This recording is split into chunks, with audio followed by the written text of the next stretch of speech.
Hi, my name's Scott. I run Swing Patrol. So Swing Patrol is a big collective energy of things that are passionate and related to vintage swing dance. So while I'm currently focusing on Swing Patrol London, there is also Swing Patrol Sydney, Melbourne, Berlin and Tasmania. So its bread and butter is running dance classes. So we teach people how to dance. But of course we run massive workshops. We run big weekends, including the London Swing Festival. We teach things just beyond swing dancing, including blues dancing, and of course the genres spread back down to Charleston, right up to rock and roll.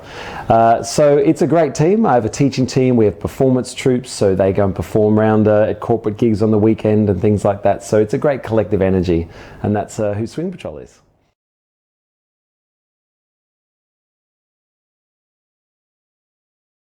So Swing Patrol started in 1998 at a little pub in South Melbourne. We had 23 students on the first night, and we started on carpet, and we never dreamed it would become this group that has got a bit of a global reach now. Really, we just started Swing Patrol because we loved it and no one else knew how to swing dance almost in Melbourne. So we just wanted to share it and see if other people could get involved. So yeah, it had a very organic growth. When I started thinking about London, I was back in Melbourne, I read a book by Richard Branson. Now I know this sounds crazy because I've never met him, but I remember thinking, he took so many chances and he was like, let's just do it and see where this journey goes. And I got quite inspired actually. And I thought, what a crazy adventure to start Swing Patrol London. I'd had a lot of Australians saying there's a market vacant sort of in East London. There wasn't a lot of swing dancing, there was a lot of salsa. I knew there was good schools in London who I respected, but definitely in East London there was a gap. So we didn't know what to do though. I actually literally rang the British consulate and said, I have this idea, and they were so great. They're like, come and see us. This is what you need. And so I made so many mistakes early on, but it really came about from a dream of knowing that London was a massive city, knowing I would love to live here, knowing my brother was here, and knowing that if you can do it half right, and I'd already had the experience, blueprint what I'd learnt from Melbourne and Sydney, and do it well in a new part of London where there wasn't a lot of swing dancing. And that's pretty much what's happened. We've done it, hard at first, but now we really hit our stride and we've gone from nothing to 1,500 students a week.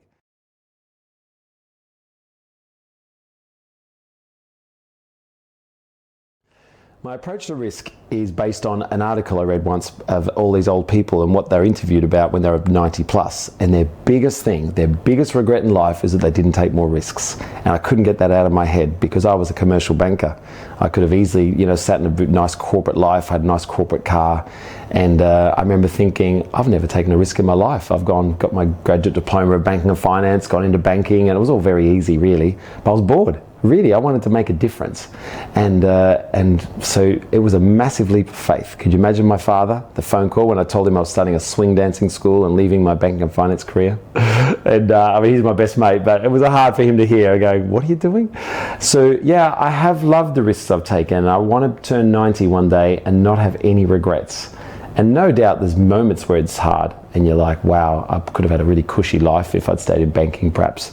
But I'm the master of my own destiny and I'm proud of that. When I see retrenchments in the big corporates, which they happen every few years it seems, and including a lot of my friends, I get really proud that I've done those hard yards and I'm self-made and I don't have to rely on a decision from someone above me. It's up to me to make it or break it. Going to be hard work early on, but embrace that and love it and enjoy that satisfying feeling at the end that you've created something. So don't go under any illusions it'll be easy. And I would say allow there to be grey. So some people say, oh, I couldn't be an entrepreneur because I need the money to pay my rent. But I got a part-time job. I worked all weekends from like 8 to 8 in a telecommunications company. So I had my weekdays free to build a business.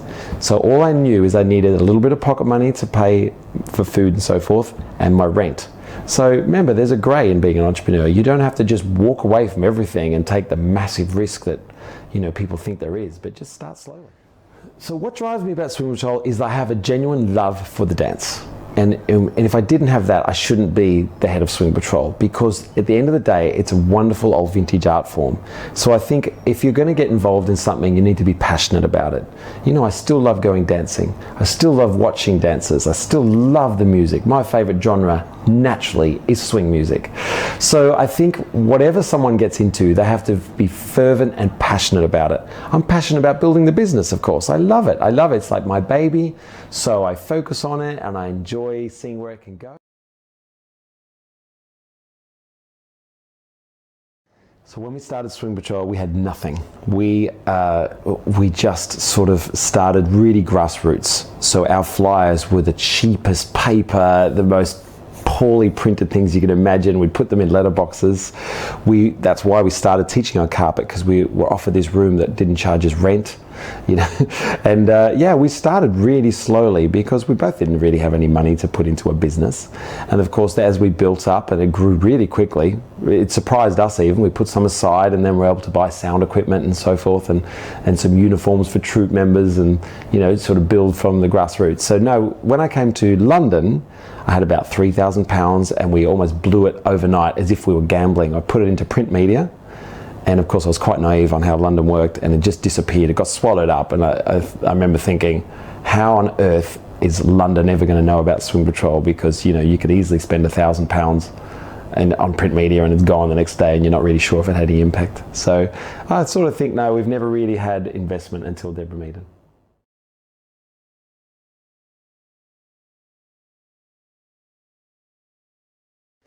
The biggest challenges are first, of course, getting people to class.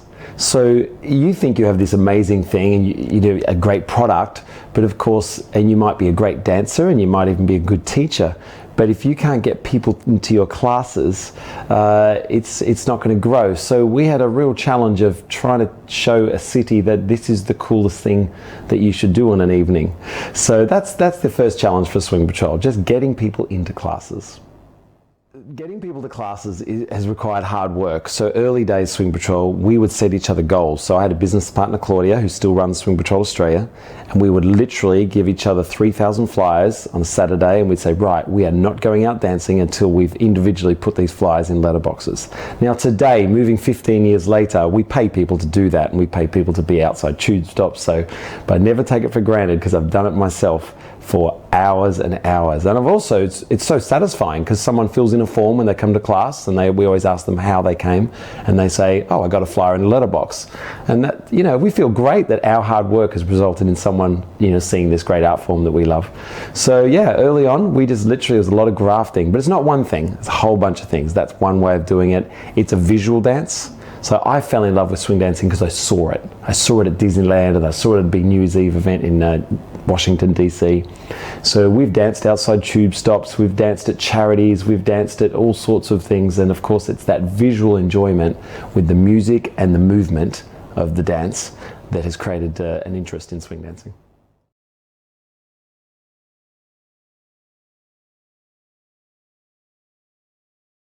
The hardest part of being the leader of Swing Patrol was when we moved to London. And it was naive of me to think it was even going to be easy. It was a big, exciting adventure. I landed at Heathrow, but boy, it suddenly occurred to us that we had no Google presence. We're on page 10. We never worried about that in Australia, because we were number one without even having to work at it. So suddenly I'm in a city where we have no presence and sort of no real budget. And suddenly I realized I couldn't really pay my rent. And I was teaching 6 days a week just to pay my rent, so it was relentless. And sometimes you'd have 8, 10 students at most, and if you had 20, that was a great night. But of course, and I really started to doubt myself. I'd built Swing Patrol Melbourne and Sydney, but suddenly that thing of, do you have what it takes? I'm a few years older than I was when I did it the first times. And I really started to question myself. But of course, you had to be positive in front of your team. I had people move from Edinburgh, from Australia, to come and say, hey, I believe in what you're doing, I want to be part of that. But really, deep down, I was like, how am I going to get this to work? And I would always promise myself never to go to bed until I'd done something that I considered was revenue generating. And that might be 20 posters, put them around the bus stops, so the people in the morning would see the signs. I know they'd be ripped down, but for the morning commuters, they'd see it. So I would never go to bed till I put out some stickers, some posters, put 500 flyers in letterboxes around a few venues that we started with. It was very guerrilla warfare, but I needed things that didn't require massive budgets. So I think if there's a message, the early days are hard, but they're satisfying now, because I never take what Swing Patrol is for granted. I remember very clearly just not being able to pay my rent and asking for an extension and all that stuff in the first 18 months, and just realizing that this is not easy. No one comes to London and just suddenly has a business. So moving internationally was a big cultural change, and you wouldn't think, because the Brits and the Aussies, they get on quite well, but there's no doubt the subtle differences have been amazing to watch. First of all, when I teach and I make an anecdotal joke, I'll use a sport reference always in Australia. And you get this real reality that London, sport's interesting, but it's like number 15 in the ranking of interesting things that people want to talk about. Music, arts. So I had to realize that my Aussie sporting jokes just didn't cut it here. I also realized that there's what my wife would call it, the Aussies don't have any personal space issues in dancing. They'll give you a big hug, no worries. And suddenly I was teaching a lot of English people who they would need to be take your time with this. It's a bit more confronting. They weren't quite used to it. It doesn't mean either culture's better or worse, just there was certainly an informality coming from Australia that served us well sometimes because we're a bit more casual, but also perhaps was a bit confronting early on. Now, of course, that's a massive generalization. But in general, people just want to have a good time. So there is cultural differences, but there's also a lot of similarities. So if you run a good class that's well pitched, interactive, it's slightly entertaining, and that you aim at that people can have a good time, meet some people, actually learn some good steps in a way that is professional, and that they go away understanding some good technique, a little bit of history of the dance. That's universal. Good teaching, good music, good pitch classes. If I could do the identical one on both sides of the globe, and that would be good for Swing Patrol. London can be soul destroying and it's tough, and people say, who's your competitor? And I say, London. It's not the other schools, I wish them well. There's millions of people here, but London is the competitor because every night of the week there's a million things you could do, from live bands to being abroad.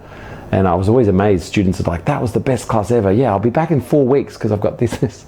And I'd be like smiling, but deep down dying, going, I just cannot get people to come regularly because London's so competitive.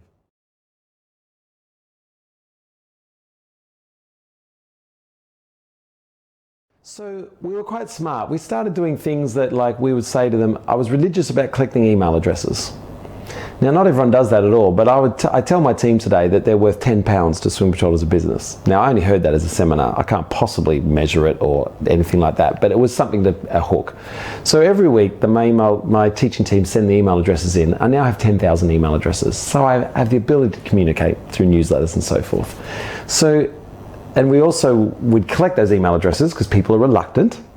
I'd say, look, at the end of the class, we're going to film the class and we'll send you, unlisted, a YouTube clip of the class notes, just the teachers dancing it. We won't reteach it. But that seemed to really help because suddenly people were like, here's my email address, that'd be great, because I'd promise it within 24 hours. The next morning they would wake up and they're like, thanks for coming.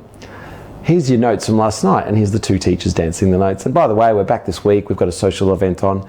So I think offering this YouTube service, it was really helpful for us early on because we had to find a hook of building our retention rates, be better than whatever else was on offer to the many Londoners. So that was one thing. And then of course, our main goal was that people had a great experience. It wasn't just a dance class, it was a night out.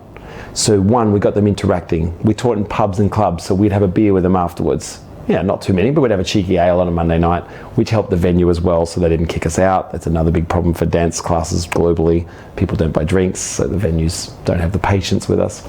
So we tried to make these an immersive night out, and I'd say little things. When we rotate in a class, I wouldn't say rotate, I'd say thank your partner and change partners. Because I don't want the community built around me, Scott Cupit. I want it built around each other. I want people coming to Camden Swing Patrol for the other students. So we have around London now these little great communities that form one bigger one, and that bigger one forms into the global Lindy Hop scene. So I think that real focus on community has helped us as a business too, because people come for each other now, and they come for the dance, for the music, but for a night out. And so I think that's how we slowly built it. We danced for free in a lot of places too, that helped. We danced all the summer festivals, Secret Garden Party, Glastonbury, Wilderness, Latitude, Boomtown, you name it, we were there. And no one paid us for any of this, but we had a free ticket and we had some fun, handed out some flyers. We danced at Spitalfield Sales under the big sale there all summer. Things like that, just people see it, they feel an energy and they're like, I'd like to check that out. Feels like something that looks like healthy and there's a nice crowd. And suddenly we had momentum. So we had this tipping point. The end of year 2, we had about 300 students, the end of December. And then January 3, we had 900 students. That's when I knew Swing Patrol London was going to be fine and we were on our way. and we had complaints. We couldn't fit people into our venues. Suddenly we moved from the pubs, the free rent pubs, to actual places we had to pay rent because Swing Patrol, we were moving. Suddenly things were happening for us and people were calling us, and of course eventually Dragon's Den and everything else. But yeah, they were the early days, the little things that seemed to make a difference.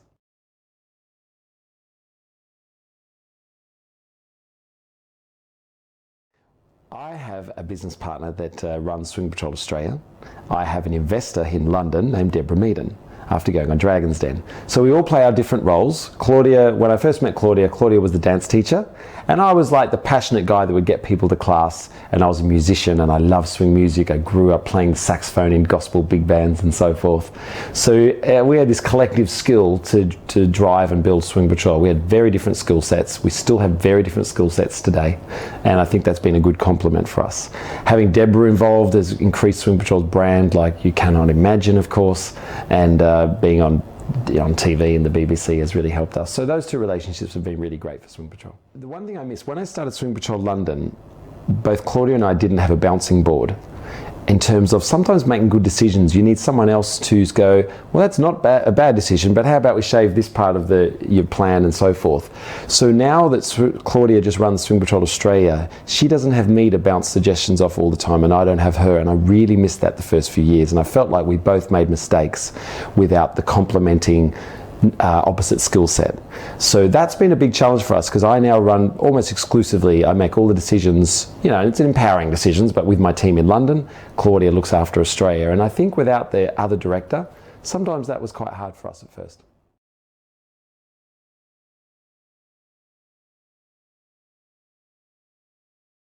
The journey of Swing Patrol or any business, you make lots of mistakes, and what's important is you learn from them.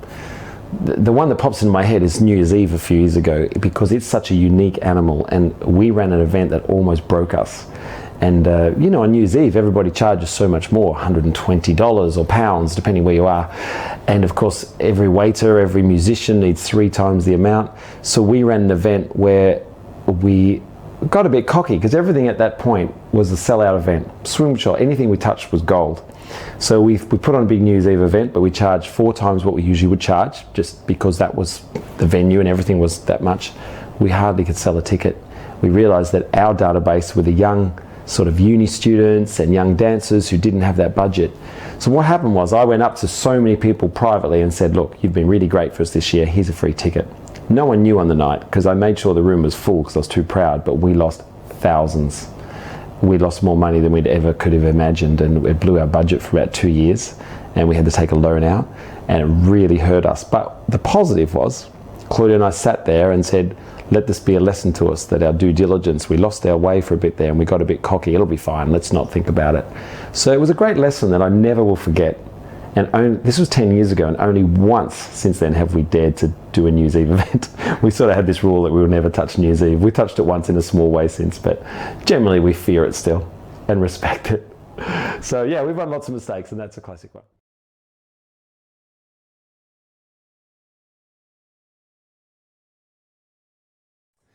Well, it's interesting. After Dragon's Den, a lot of plans were presented to us. It was exciting. Suddenly I had branding, and people wanted to know me and meet me and have these ideas that they think would be great for Swing Patrol.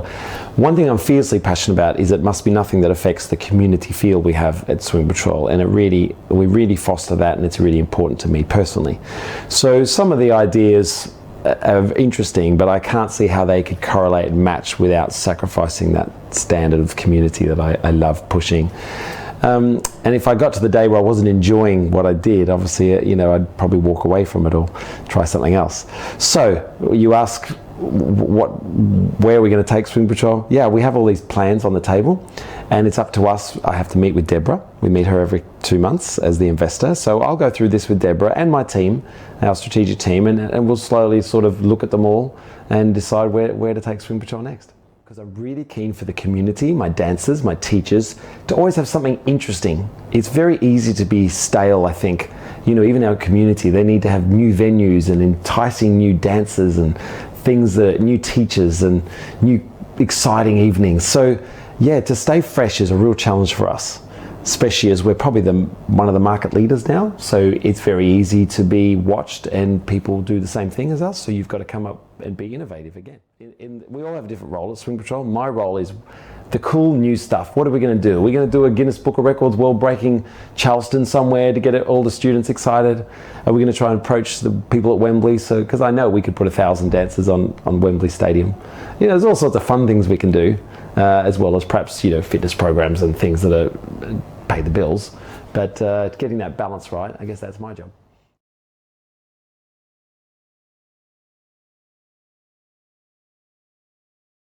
Well, we have these think tank days. So we have these strategic planning days where I invite a couple of teachers, I invite our social media person, I invite our central team, and I say, think of 5 things that will help pay us bills, and think of 5 things that are great for the community.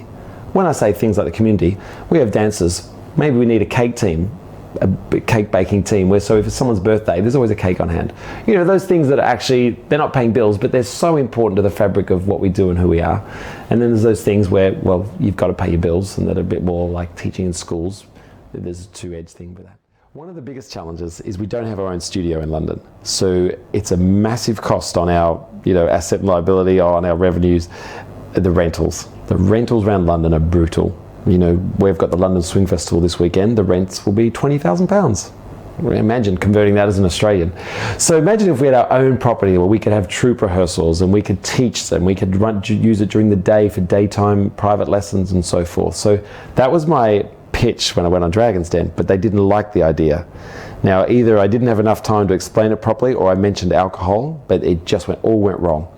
Having said that, I still believe in it, and I think perhaps I just didn't get the message across properly, that we are really, really focused on. That's one of the next things we have to do, is find our own property, and I think that will be a huge thing for us and a big next step for Swing Patrol.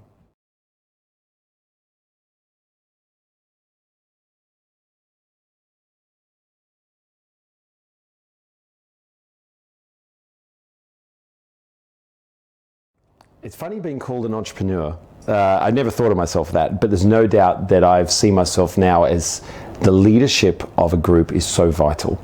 And I have a calm personality, and I see lots of good friends that run other groups that are similar to mine, and they fall out with a lot of people because of small issues, but they've got passionate, or they've sent an email without sleeping on it. So I have a few basic rules. Never send an email in anger, because of course my own teaching team drive me crazy, but I sleep on it and I think, okay, well, that's their point of view and I have to respect that, and it might be different to mine. So I think I'm careful. I'll only burn a bridge if I think it needs to be burnt. I think it's much better to understand the other point of view and try and work with people. Assume goodwill is a big motto of mine. So, sometimes I'll have a staff member that goes, no, if someone says they bought a ticket at the door and they don't provide it, I'm not letting them in. And my attitude is, let them in. One person in 100 will rip us off, but I hope Swing Patrol will always assume goodwill. Even if we do get taken for a ride now and then, I'd rather do that than stress 50 people out who genuinely have lost their ticket. So I think assuming goodwill, enjoying the journey, surround yourself by positive people. I have some talented dancers around London, but I won't let them DJ, I won't let them teach, because there's a certain energy I look for, and that energy is about loving the people first.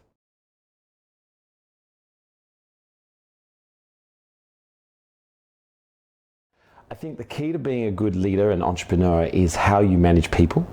I'm not saying I've made lots of mistakes over the years, but I think assuming goodwill, looking after people, and surrounding yourself by great people. I think that's really key. Swing Patrol does some really cool things, but they're not me. I'm just lucky that I'm the head of Swing Patrol, but I have put key people in key roles, and they're great at what they do, whether that be a graphic designer, whether they are the cool kids that get us access to the summer festivals so we can dance in front of the cool, hip kids of East London. I've got some people that do some really great things for Swing Patrol, so I think that's key, who you surround yourself by. So at Swing Patrol, we have an administration team, a central team, a management team, and their job is to service our teaching team. So our teaching team are the face of Swing Patrol. They're the ones every week, whether it's raining, snowing, too hot, they have to turn up at the venue and hopefully run really inspiring swing dance classes. So our job, the central team, is to make their lives as easy as possible.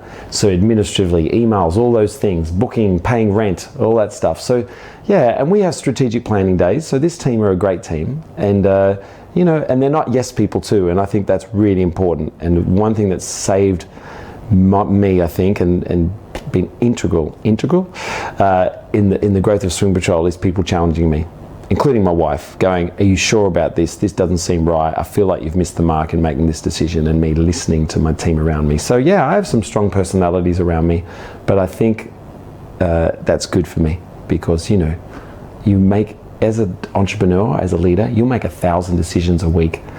And if it's those 3 or 4 that might be wrong, that you hope someone around you will go, I think you've missed the mark on this. I think the key lessons of leadership are staying in contact with where the dance is, where the business is, and where the people are and what they're thinking. You can think that everybody's super happy and loving the journey, but if you're too removed and you haven't stayed in touch with them, you can really miss the mark. And I have previously, you know, not realized that. So I'm always saying to my team, listen, I'm the person that can change something. If you're upset by something, frustrated by a certain system that's in place, we can agree to disagree, but I can't change anything if you don't come and have a chat with me. So I guess it's that communication thing always, and not making assumptions and trying to get feedback 2 ways. And I think, yeah, that's probably the best key, the best lesson I can think of.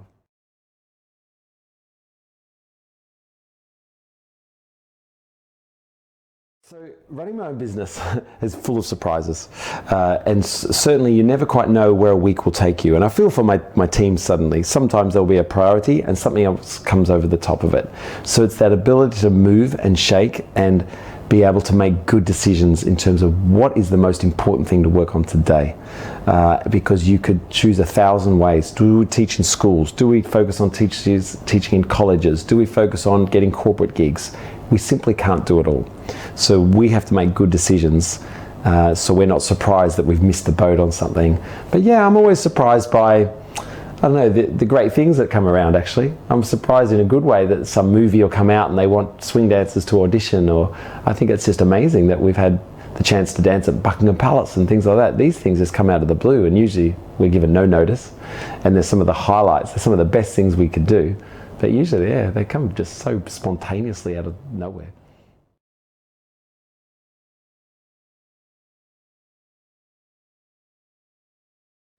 So sometimes when times are tough, and you know, VAT and taxation is tough for any small business.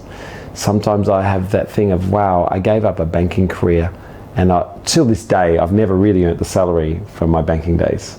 Do I regret it? No, but in the tough times, you're like, boy, I've chosen a tough path. But no, at the end of the day, I'll never regret it. But sometimes, like, the toughest thing is when you go to a bank loan and you want to get a house loan, you know, so your wife is comfortable and you can move on with your life. And generally when you're self-employed, the banks don't like you. They want everything. And then you're a foreigner as well. And then, those are the moments where I feel like there's a sacrifice for when you're an entrepreneur. It's quite tough because you don't have a pay slip. So the bank just wants every possible thing imaginable. And on top of that, being a foreigner, there's all those visa issues. So yeah, that's the things that annoy me, I suppose. Flip side of being an entrepreneur is my brother says this, I don't have an alarm clock. I can work late if I feel, and I can sleep into when I want. I'm self-made. My brother is so much more financially secure than me. He works in venture capital and so forth, but he always says to me, when I got married, I went for a 3-month honeymoon, and he was only allowed 2 weeks, and he's always like, yeah, the thing is, you're your own boss, and that's the beauty of being an entrepreneur. So yeah, when I did get married, to go off the grid to Asia for 3 months, let the team run Swing Patrol, I mean, if you're in a job, you can't do that. But it was such an incredible thing. So yeah, I'm ever so grateful that I have my own business and that I can do my own thing.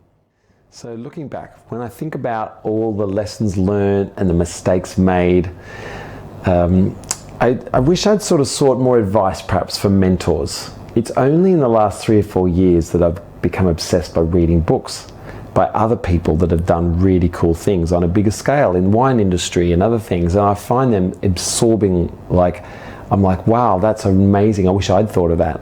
So I think I was always on my own, or with Claudia, and we were just making it up as we go, and we made so many mistakes.